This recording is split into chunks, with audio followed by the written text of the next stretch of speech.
Welcome to the 2023 Planetary Calendar with astrology forecasts and data for both the beginner and the expert. This is the 75th edition of the Planetary Calendar. I am Ralph De Amicis. I'm one of the astrologers and producers along with Lahni De Amicis. And I want to tell you today about the new features. See, every year since we've taken it over, starting with the 2018 edition, at the back of the calendar, we've had a section. And there's a section right over here, and it says new features. Because since we've taken it over, every year we've made some improvements. And even though the list has been quite long each year, we keep finding ways to make this calendar better because we are astrologers ourselves and we use it during the year, and then we see things we want to improve. And then also users will send us ideas, and some of the ideas are pretty good and get incorporated into the calendar to make it more useful, to make it more accessible for people, and to provide the data that astrologers need day to day. And that's the whole point. Is it helpful every day of the year? So the one thing we did right at the beginning of the calendar is we expanded the forecasts. Now, realize we do not do sun sign forecasts. Most calendars have a sun sign forecast. For this month, this is what's going on. And in truth, that's a very limited use. First of all, the first 21 days of the month are in a different sign. And then the last 10 days or so, depending upon the month, are in another sign, the sun. So your experience of that month is going to change pretty dramatically once the sun clicks into the next sign. So they're kind of a limited use that way. They really kind of prepare you for the first part, but not for the second part. Second, remember that sun sign forecast applies to 1/12 of the world's population, right? I mean, that's pretty generic. So it's not really helpful. And also the entire month. When we started doing the forecast for this, which were quite a few years ago, I guess it's almost 20 years ago, because we've been the astrologers for the calendar for quite a few years, the publisher at the time didn't want a sun sign. And we had done sun sign columns, but she didn't want a sun sign. What she wanted was things to keep track in the course of the month. So we would write forecasts for like when a planet would change sign, or a planet would go retrograde, or there were a group of very important aspects going on, and we would write a small forecast for that as you went through the month. Then additionally, we started annotating it because we found as we went through the month, we'd kind of lose track of where we were. So we annotated it. So you'll see on the boxes an annotation that tells you where to look above for the forecast. Instead of having 12 forecasts for the year, there's normally about 10 to 12 of them per month. So instead of 12 insights about what's happening for the entire calendar for the entire year, you get about 140 or 150. That's a lot more help, don't you think? Now, in the 2022 calendar, we had added the ingress chart. In other words, the chart for when the sun goes into the next sign. We thought that might be real helpful, give people a visual picture of where the planets are. We thought that'd be helpful. But then we realized as we went through the year, we didn't use it. I mean, I'd consult it once or twice in the entire year. Now, admittedly, I have other charts, but if we're not using it, how helpful is it to other people? So we decided we should use that territory, which, is a quarter of the page, of the entire upper page, for something else. Also, we had a healthful hint, because Lahni and I are master herbalists, naturopathic physicians, so we'd give some ideas for health for each month. But then we thought, this is an astrology calendar. There's so many kind of calendars out there. Even one of the other big calendars that's out there, so much of it's taken up with artwork and it's taken up with, this and that. And it leaves lots of room for writing stuff and makes the astrology stuff really tiny. Is it really an astrology calendar? What we do is we make the astrology information big so you can read it easily. It makes less space for writing stuff. That's why we have multiple sizes. But it's an astrology calendar. So let's focus on that. So we've taken the entire top of the page for the forecast. And one of the things we did, because we all like stuff when it's personalized for us. We admit it. If you go to the store and you're buying clothes, you want it in your size. You don't want it in someone else's size. You want your size and your favorite colors, right? So what we did was, as we worked on the forecast, we'd say, well, this is really good for certain signs. This particular thing that's going on, it's going to affect certain signs in a certain way, or it's going to affect them in a different way. So as you're going through the forecast, it will say, well, Mercury has gone into Virgo. Okay? This is what it means. It's going to do that. It's going to be there for this period of time. And then it will say, it means for the earth signs, Virgo, Taurus, Capricorn, things will be moving a little faster, On the other hand, the people with, the people square to that Sagittarius, Gemini, Pisces, they might find this a little more challenging because it's squaring out and opposing them. Though the Geminis will probably like it because they like things to be mixed up a little bit for them, right? And it's another Mercury ruled sign. And so we have these personalizations throughout the forecast now. So when you're looking at it, as long as you know your sun sign, you'll be able to use this more effectively. Also remember, it also applies to your moon sign and possibly to your rising sign. So you should know those 3 points. Those are the 3 big things that tend to affect you. So when you're reading that, watch that and you'll get a lot more out of it. So expanding the forecast was a big project, and I think we feel that it's a big improvement in the calendar in terms of making it useful. On each page, there's a glyph box. Right below the forecast, there's this cute little box with all the glyphs in there, right? And we put this in there years ago because we had new students to astrology who's saying, I have a hard time remembering which glyphs are which planets. There's a lot. You got the glyphs for all the planets, the glyphs for all the signs, and the glyphs for all the aspects. It's a lot of emojis, you might say, to keep track of what they mean. So we put up, initially in the first year, we put something that just said what it was. Then the next year, we wrote some descriptions by some of them. And now we've written descriptions by all of them, right? So you literally can go through and say, okay, Venus feels in Libra, so it shares. Venus feels in Libra, it shares its feelings. So when Venus is going through Libra, it's sharing its feelings. But if there's a square going on, it feels challenged when it shares its feelings. So this gives you a quick reference to how these aspects are working. So, and who's it feeling challenged by? Maybe a square Saturn, and Saturn contracts. So it shares its feelings. It's feeling challenged by Saturn, who's saying, no, you should restrict those feelings. See, that real quick reference point that if you're not an experienced astrologer, helps you put these things in place. And we think that's a nice improvement too. And that you find that in all the different formats. Something that was recommended by one of the astrologers is the degrees of the moon at the lunations. In other words, when you get to the boxes that tell you the new or the full moon, we always had the time there, right? But we didn't put the sign they took place in because it was kind of something you would figure out from the rest of the box. But just because it's happening, the moon is having the new moon in Cancer, okay. But where in Cancer?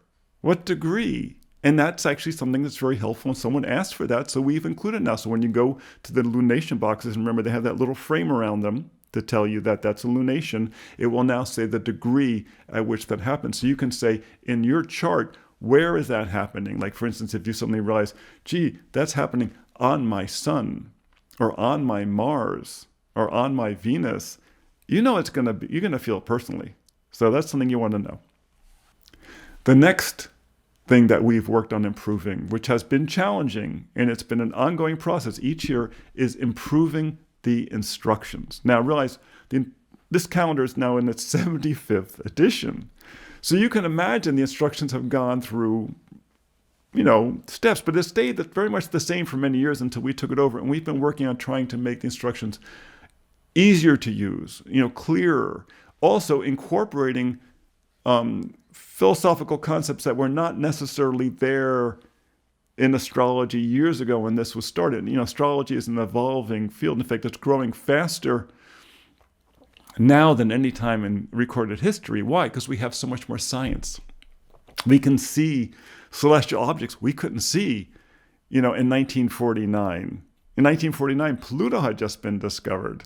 I mean, we have a much greater sense of our cosmos. So we've kept improving these things. Now, one of the cool things about it is that there were certain components within the instructions that actually came over from the original calendar that were very good. And it was about using the lunation aspects. And those are the numbers above and below the date, right? And also the aspects, which, are to the right there. On the days in which your ruling planet, your extrovert planet, is above, it means it's having good aspects to the moon. When it's below, it's having challenging aspects to the moon. There was a whole system of, on those days, what to do or what to avoid doing. And it's really quite ingenious. It comes over from the original author. And people found it really helpful, but the instructions were kind of buried inside the calendar. So what we've done is we've taken that and we've moved it all the way to the back of the calendar, and there are now 2 quick reference pages all the way at the back of the calendar, just inside the cover. So now, when you're using the calendar, if you're up in the month and you want to be able to look quickly, you don't have to dig inside the calendar. You just go all the way to the last 2 pages, and there's your quick reference. There's your quick reference stuff. And you can get those instructions very quickly. Also, what else did we put back there? We put back there the retrograde table.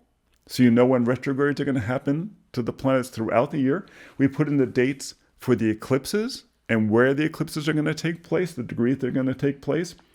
We put in also the keys to planting, if you're a gardener, and how to plant, and the keys to that of, understanding that, and also the keys for wine tasting, because one does not live by bread alone. And then, of course, those instructions about when a planet is above or below the date, what types of actions to take place. And then also right next to it is the reorder section for, 2024, because you're going to need that, right? Now, every year we go through a lot of thought planning the covers. A lot of discussion goes on that. And we use photos from NASA. Public domain. Thank you very much, NASA. Thank you, our tax dollars. And this year we decided to use a photograph taken from the International Space Station looking down at the Earth. Why? In our forecast for 2023, one of the big players is the planet of Uranus. Now, Uranus in Taurus means climate change, Earth changes, transformation of the natural world. Taurus, well, yeah, we're all seeing a lot of that. We've had some of the hottest years in history. There's massive floods at the time when I'm recording this. 1/3 of Pakistan is underwater. So yes, Uranus is a pretty important player here symbolically and obviously in reality. So we wanted a picture of the Earth. But we wanted a picture of the Earth that included the technology that we've put up there to see the Earth, because that technology is what allows us to understand the Earth better and be better residents and stewards of the Earth as well. And so that's why that view is on the cover, and we hope you like it. We put a lot of thought into that. Now, about the formats that we currently have. This is the extra large wall size. I was the champion for this because I have big hands and I wanted more room to write on the calendar on the wall, and I like putting notes up. By expanding it, we could allow all the information that's in there, the information above in the upper part of the block is those that are the supportive aspects. The ones below are the challenging aspects. But I wanted room, to write in there my weight and write in my, important dates and things like that. So we made that one bigger. It's very popular. It's not quite as popular as the original, right? And the original has been around, this size has been around forever, it seems like. It's a little smaller inside, but what's great about it doesn't take that much room on the wall. But also, many people use it as a desk calendar because it can sit on the desk so easily. And it works very effectively that way as well. There is the very popular pocket version. People love carrying this thing around. Now, it's interesting. This one is set up so that it opens left to right like a little booklet. Okay, so you can see when you can read the calendar there, it's really quite large. It's very easy to read. There's no difficulty reading it. The original format, it was done that way for many years. In fact, one of our readers was the person who suggested to the founding astrologer they produce a pocket version.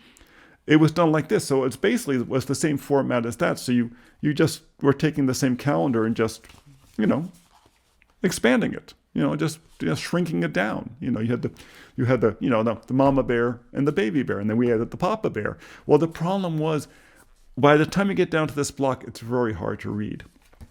And I guess was it in 2019, I believe, that we ran out. We ran out of the pocket version, and we had to print some more. So we went to a local printer, and as we're doing this, we're thinking, wait a second, maybe we should do it differently. Well, we had already started doing the day planner. Okay, bookstores kept saying they wanted the day planner, so we started doing the day planner, which has proved very successful. So I was used to doing the calendar in this format, left to right. But also, it would use the same kinds of graphics. And in creating the graphics for the day planner, I could use the same ones for this. So even though this one is 80 pages longer, it's 80 pages now as compared to half that for this, it's the same price. We didn't change the price on it. It cost us a little bit more, but it's so much easier to read, so much easier to use, and people do like it. So this one is currently 15, this one is 18, and then this one is 20. And then the day planner, like I said, the bookstores had suggested this, and something the day planner has the ingress charts for each month, okay, and they have the lunation charts for each month. So in each one, you can get a picture of where the moon is for each month, and then also where was the sun as it goes into the sign. And that's something that's not found in the wall calendars or the pocket calendar anymore. It's a wonderful, it's just a wonderful tool to use. And when we designed it, we come out of the design world. That our background is the name of our main company is Space and Time Designing. We're designers. So in designing these things, we've really worked to make them ergonomically comfortable. So you can see it's very easy to read the calendar. They're very, very large. If you see these little black boxes along here at the edge, that's so that on the edge here, you can track your month down very quickly. You can reference your location very fast. And then when you get to the days, the boxes are quite large. The day blocks are on the edges there. You can see annotations there, but the annotation is also done in a faint color here, so to remind you to go back and look at the forecast. If you're not using the annotation to look at the forecast, you're really not getting all the advantage that the calendar is prepared to offer you. Okay, so this has really been designed to be very comfortable to use. This is actually our fastest growing format. People really like it. I think some people use it for journaling as well, which is actually how I use it. I like to keep track of what's happening in my day. And then the final version, for those of you who might have an iPhone or a Galaxy or any kind of smartphone, is the digital version. And you buy that directly from our website. We actually send it to you. It's the digital format. It's essentially the same as the calendar, but like I said, there's additional pages at the end that give you the lunation charts, and you can navigate around it. And that's the cool thing. You see, when you go here and you look at a page and you want to look at another page, because all these books have an ephemeris, all the calendars have an ephemeris. They're showing you, the specific positions of the planets. Each month has a small ephemeris, one written, a plain language ephemeris there. But then you have the complete ephemeris back here. But you have to page yourself through. Not so in the digital. When you're at the forecast, if you want to see the ephemeris, the big ephemeris, boom, you click a button, it brings you to it. From there, it'll bring you back to the forecast. It'll bring you to the lunation chart. You can navigate. There's a contents page at the beginning, so when you open it up on your phone or on your tablet, it'll take you there very, very quickly. You can navigate your way around them and very quickly get the information that you want. And then there's also links to our website, because remember, we do forecasts on our website at the exact same place where you can find our calendars, planetarycalendar.com. So if you want your walls in your pockets, order early, because we only printed a limited number, and there have been years in which we have run out. The day planner we typically have, they're done print on demand. You can also find them at Amazon.com, though you can order them through your bookstore as well. So that's pretty much the new features. A lot of work went into them. We hope they really work for you. So remember, planetarycalendar.com. Thanks so much, and be well.